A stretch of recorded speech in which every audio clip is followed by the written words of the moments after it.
മഴവിൽ അർമാദം. ടിക്കറ്റുകൾക്കായി സന്ദർശിക്കൂ QKerala.com. കാപ്പിഷ്ടായോ? നീ കാണിക്കുന്ന ഏതെങ്കിലും ഒരു കന്നന്തിരിവിനും നിനക്ക് ന്യായീകരണം ഇല്ലാതെ കേട്ടോ. പക്ഷെ ഇന്ന് നീ നിന്റെ പെൻസിലിനോടും എൻ്റെ ബുക്കിനോടും ചെയ്തത് നീ എന്തൊക്കെ പറഞ്ഞ് ന്യായീകരിച്ചാലും ഐ ഹാവ് മൈ ഡിസഗ്രിമെന്റ്സ്. നീ പറയുന്നത് പോലെ അതൊക്കെ ഒരു സാധനങ്ങളല്ല. പെൻസിലെടുത്ത് ചെവി തോണ്ടുന്നു, പുസ്തകം മുഴുവൻ തുപ്പല് തേച്ച് വയ്ക്കുന്നു. So disgusting. കഴിവ് കൂടുതലൊക്കെ നല്ലതാ, പക്ഷെ അഹങ്കാരം അവർ നിലത്ത് ചവിട്ടി നിൽക്കണം. ഇത് എത്ര നേരം ഇന്നെങ്ങാനും തീരുവ? കഴിഞ്ഞ എൻ്റെ കുഞ്ഞമ്മ ഒന്ന് ക്ഷമിക്കുക. ഈ പണിയൊന്നും അറിയാൻ പാടില്ല, വെറുതെ ആളാമനൊക്കെടുത്ത്. അവനെന്തേ കുഞ്ഞുമോൻ? ഇത് ഇപ്പം പുറത്തോട്ട് പോയി വെള്ളം എടുക്കാൻ വരും. ഇതെങ്ങനെയുണ്ട്? ഇതെൻ്റെ അങ്ങാരൊന്നുമല്ല, വെറുതെ അവൻ വന്നേക്കനാണ് മനുഷ്യനെ പറ്റിക്കാൻ. ഇത് പുള്ളി തന്നെയാണ്. ഇങ്ങനെ കുഞ്ഞമ്മനെ വിട്ടുപോയിട്ട് ഒരു 10-20 കൊല്ലമായില്ലേ? അതിൻ്റെ ഒരു വയസ്സും പ്രായമൊക്കെ ആയിട്ടുണ്ടാവില്ലേ? ഇനിയൊന്ന് നോക്കിയേ ഇല്ലേ? ഇത്തിരി വയസ്സായിട്ടുണ്ട്. ആ വേണമെങ്കിൽ ഞാൻ ഒന്നുകൂടെ ചെറുപ്പമാക്കി തരാം. മോനോട് ഇരിക്കുക, ഞാൻ കുറച്ച് കഞ്ഞെടുത്തിട്ടുണ്ട് വരാം. ആ ലൂക്ക, നീ എന്തായി ചെയ്യുന്നത്? കണ്ടില്ലേ? എന്തേ? അതാ ചോദിച്ച ഒരു അറപ്പില്ലെന്ന്. എന്തൊരു പടം വരയ്ക്കുന്നതിനാ? അതിനല്ല, ഈ പെൻസിലെടുത്ത് ചെവിയിൽ ഇങ്ങനെയൊക്കെ ആക്കാൻ. പെൻസിലല്ലേ ചെവിയുടെ ഏറ്റവും ബെസ്റ്റ്. ആ വട്സൊക്കെ ഭയങ്കര ഡേഞ്ചറാണ്, മറ്റേ ഇയർ ഡ്രമൊക്കെ പൊട്ടിപ്പോവും.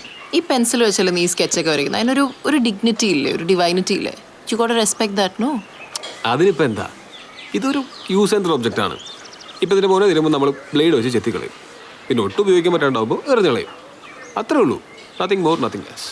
തർക്കിക്കാനൊന്നും ഞാനില്ല, പക്ഷേ ഇൻ മൈ ഒപ്പീനിയൻ ഇതിന് കുറച്ചുകൂടി റെസ്പെക്റ്റ് ഒക്കെ കൊടുക്കണം.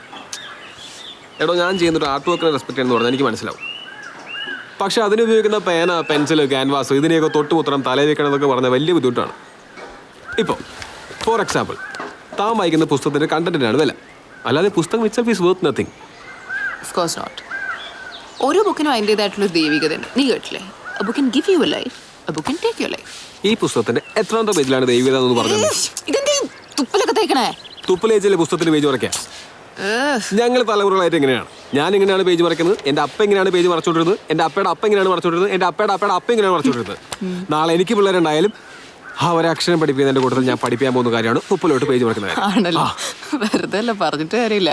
എവല്യൂഷൻ കേട്ടിട്ടോ, അത് സംഭവിച്ചിട്ടില്ല നിങ്ങളുടെ കുടുംബത്തില് ഇങ്ങനെയൊക്കെ. അപ്പൊ എവല്യൂഷൻ സംഭവിച്ചാൽ വായ തുപ്പലൊക്കെ പറ്റിപ്പോകും.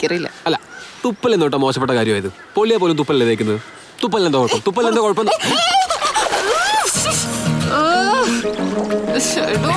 ഞാൻ തൊട്ടിട്ടില്ല കേട്ടോ, തന്നെ വീണാണ്. ഞാൻ രക്ഷിക്കാം. കൈതാ കൈതാ.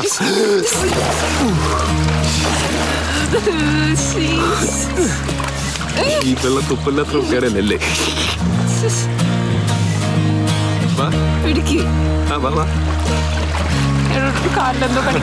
പാമ്പായിരിക്കുള്ളൂ.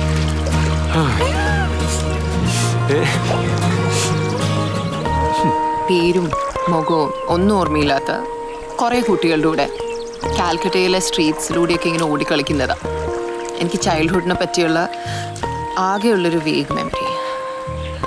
അവിടെ എവിടെയോ ബ്രേക്ക് ഡൗണായി കിടന്നിരുന്നൊരു വണ്ടി പെട്ടെന്ന് ഇങ്ങനെ റീസ്റ്റാർട്ടായ ഒരു ഫീൽ. Thank you. വെൽക്കം.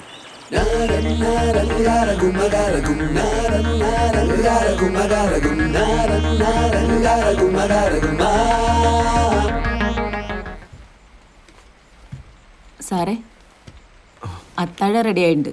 എടുത്തു വെച്ചോ.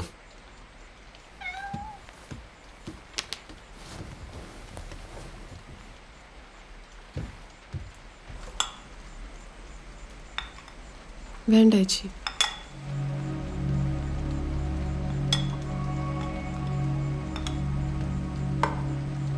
ഇങ്ങനെയാണ് നമുക്കിത് വേണ്ടെന്ന് വയ്ക്കാം ഫാത്തിമ. നാളെ മുതൽ ഞാൻ പുറത്തുനിന്ന് കഴിച്ചോളാം. ഞാൻ എന്ത് ചെയ്തിട്ടാ അക്ബർ? ചേച്ചി എൻ്റെ റൂമിലെ ആ ജനലോ നടച്ചാറ്.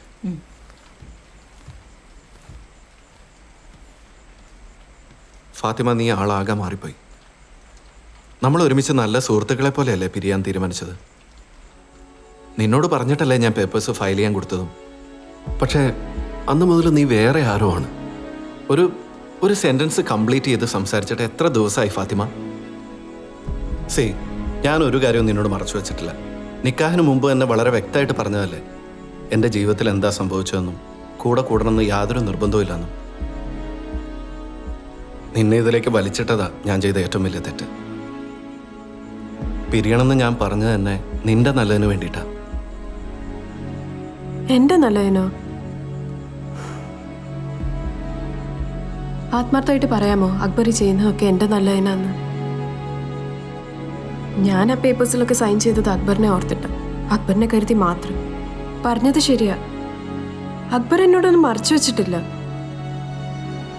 നിക്കാഹ് ഒരു പരീക്ഷണമാണെന്ന് അറിഞ്ഞിട്ട് തന്നെയാണ് ഞാൻ ഇതിന് ഇറങ്ങി തിരിച്ചത്. അപ്പോഴൊക്കെ അക്ബറിനെ ഇതിൽ നിന്ന് പുറത്തു കൊണ്ടുവരാൻ പറ്റുമെന്ന് എനിക്ക് ഉറപ്പുണ്ടായിരുന്നു. പക്ഷെ അക്ബർ ഇതിന് തയ്യാറല്ല, അതിന് താല്പര്യവും ഇല്ല. ഒന്നും മറക്കാതിരിക്കാൻ വേണ്ടിയല്ലേ പേഴ്സിലെ ആ ഫോട്ടോയും ആ പൂച്ചയും ഒക്കെ കൂടെ കൊണ്ടു കിടക്കുന്നത്. അക്ബറിന് ആ ഓർമ്മകളിൽ മാത്രമായിട്ട് ജീവിക്കാനാണ് ഇഷ്ടം. ഞാനിവിടെ ഉള്ളത് അക്ബറിനൊരു പെയിനാണ്.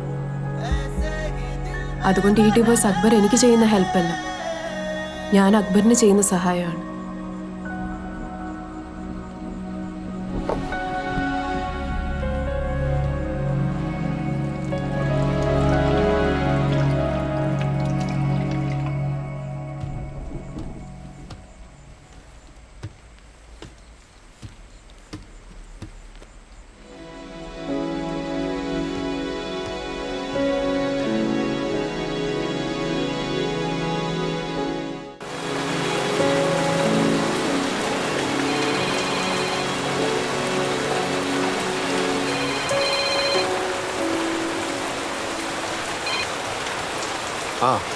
ഹലോ ഷി സാറേ, ആ സ്ത്രീ സാഹിബിൾട്ടേഴ്സായിട്ട് കണക്ട് ചെയ്തിരുന്നു.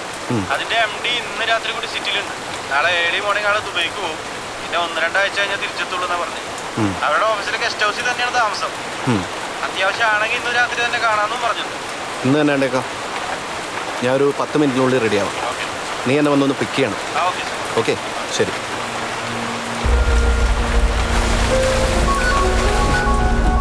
മാത്യു ആണ്, കർണാടക പോലീസിലെ. ലൗഡ് സ്പീക്കറിലിട്ട്. ഹലോ ഹലോ ഷി, നീ വൈകിട്ട് പറഞ്ഞ കേസ് ഞാൻ അന്വേഷിച്ചു. അത് സൂയിസൈഡ് തന്നെ. കുട്ടിയുടെ അമ്മ കാലത്ത് റൂമിൽ ചെന്നപ്പോൾ മരിച്ചു കിടക്കുന്നതായിട്ട് കണ്ടു എന്നാ സ്റ്റേറ്റ്മെന്റ്. സെഡേഷൻ ബേസ്ഡ് ആയിട്ടുള്ള ഒരു കോമ്പൗണ്ട് പോയിസണാണ് ഉള്ളിൽ ചെന്നിരിക്കുന്നത്. പോയിസൺ പറ്റിയ ഷാളും പോയിസന്റെ ഒരു ബോട്ടിലും സ്പോട്ടിങ് നമ്മൾ കളക്ട് ചെയ്തിട്ടുണ്ട്. വേറെ സസ്പീഷ്യസ് ആയിട്ട് ഒന്നും നോട്ട് ചെയ്തിട്ടില്ല. പിന്നെ ആ കുട്ടിയുടെ മദറിന്റെ സ്റ്റേറ്റ്മെന്റിൽ അൺയൂഷ്വലായിട്ടൊന്നുമില്ല. കൊച്ചിയിൽ നിന്ന് റിസർച്ചിനിടയിൽ അൺഎക്സ്പെക്റ്റഡ് ആയിട്ടാണ് ബാംഗ്ലൂർ എത്തിയത്. വന്നു കഴിഞ്ഞ് വല്ലാതെ ഡൗൺ ആയിരുന്നു. 1-2 വട്ടം പുറത്തു പോയതല്ലാതെ ആള് മുറി വിട്ടെവിടെയും പുറത്തു പോയിട്ടില്ല എന്നുള്ളതാണ് സ്റ്റേറ്റ്മെന്റ്. ഓക്കെ